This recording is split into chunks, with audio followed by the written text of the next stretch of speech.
13 বছর না, লাস্ট এই যে 13 বছর পর ওর সাথে আমার যোগাযোগ হয়। তখন আমার হাজবেন্ড, যে আমার প্রথম হাজবেন্ড ছিল, তার সাথে ডিভোর্সের 3 বছর পর ওর সাথে আমি যোগাযোগ করি।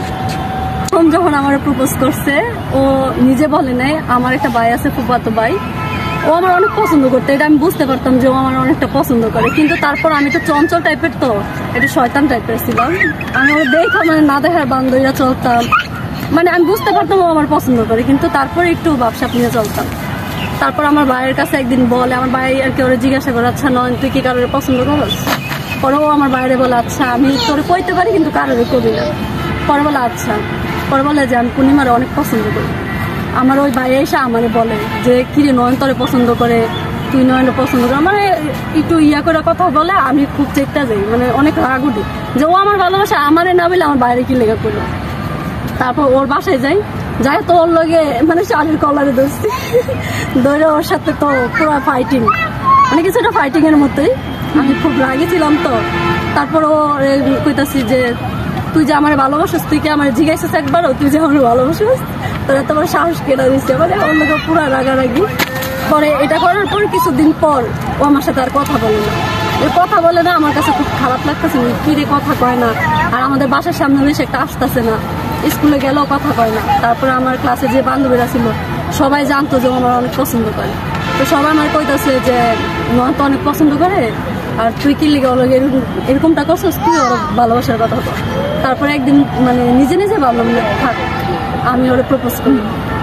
তো স্কুলটা তো 3 তলা ছিল, 2তলার মধ্যে দাঁড়ায় আসছিল। এখন আমি যে স্কুল ছুটি হয়েছে, আমি যাই দেখি 2তলাও দাঁড়ায় গেছে। আমি যাই করতেছি নয়ন আই লাভ ইউ কই, এখন দৌড় এক দৌড়ে বাসায় গেছি। ও তো পুরো শখ, কিরকম আমার ভালোবাসে, অথচ কইয়া দৌড়। ও মানে ও যে আমার নেক্সট টাইম কইবো, ও কিন্তু এখনো বলে না আমার ও ভালোবাসে, মানে ওরকম ভাবে প্রপোজ এখনো করা হয়নি।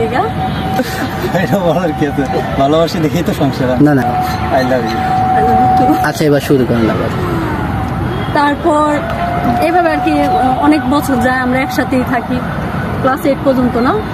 তো ক্লাস 8 পর্যন্ত যাওয়ার পর আমাদের যে সরকারি স্কুলে পড়তাম, তো স্কুলটা শেষ।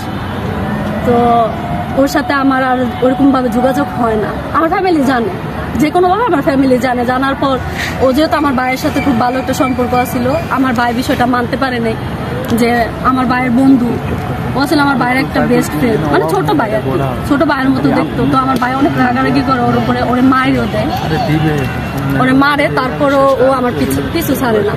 তো আমার ফ্যামিলি যখন আমারে বুঝায় যে এই এত দূরে কোনোদিনও বিয়া শাদী হইব না, এটা মানে হ্যাঁ মতো আমারে বুঝানোর পর আমি ওর কাছ থেকে আস্তে আস্তে দূরে সরার ট্রাই করি যে না সরে যাবে, কিন্তু কোনো প্রকারে ও সরে না। আমি যত দূরে সরতে চাই ও তত মনে করেন কাছে এসে পড়ে, মানে ও আমার অনেক পছন্দ। কিন্তু তারপর কিছুদিন যাওয়ার পর মানে ওরা আমি অনেক অপমান করি। অপমান করার পর পুরা